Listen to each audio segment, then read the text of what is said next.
What's attractive and what's not has always changed with the times. Think huge white wigs, corsets and layers, and women only ever wearing dresses. I'm so glad all of this has changed, aren't you? I mean, beauty ideals have changed over the years. We perceive beauty to be different. Every 5 minutes it feels like. Well, I mean, think about like the 80s and 90s and what we were wearing and how we were styling our hair, and all of that just changes as we grow. Yeah. Sometimes we go back to things.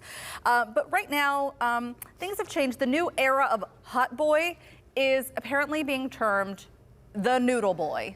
Welcome. Welcome to the noodle boy era. We can thank Timothy Chalamet, who may be the first to kind of enter into this category. This was an article by the New York Times. I do not know if they have coined this term or if this came from something else. But as they wrote, and I'm quoting the New York Times here, he's attractive in a way you can't always put your finger on. Yep. They proceed to describe each of these younger actors here with pasta terms, as he wrote the article.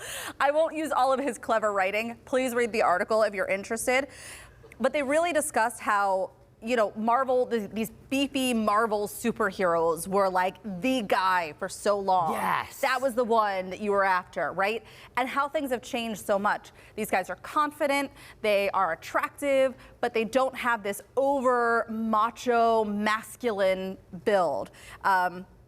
Timothy Chalamet, Dominic Sessa, Finn Wolfhard from Stranger Things. Yep. And Mark, and how do you say his last name? Eidelstein from Anora. Yes. Okay, yes, he's up there too, right next to Harry. I will say I'm happy for us as a generation that we're giving these guys the time, because I think it is so funny. When I was watching Stranger Things, we are big fans in my house. When Finn Wolfhard came up on the... Wolfhard, is that how you say it? Yeah. Okay. Whenever he came up on the screen, I remember being like, oh, he's cute. He's not who I expected to be, because, you know, a lead in one of these massive productions. It also goes with Timothy Chalamet and Harry Styles.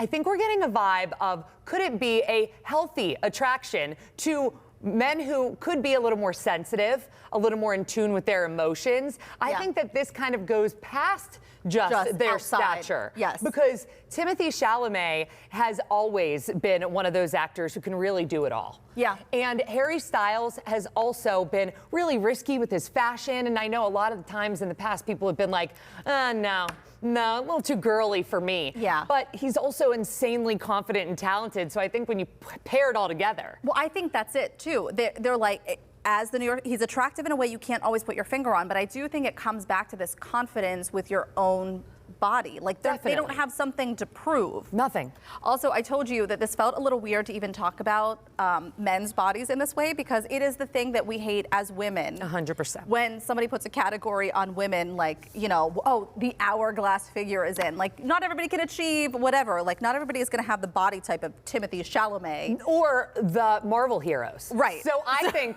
this is I mean, it's a hard left from what I would say the standards have been, but how nice it is to know that we are considering, you know, being attractive, such a long spectrum. But I think it goes back to you, like this over masculine, like this hard external shell, nobody can get in kind of thing.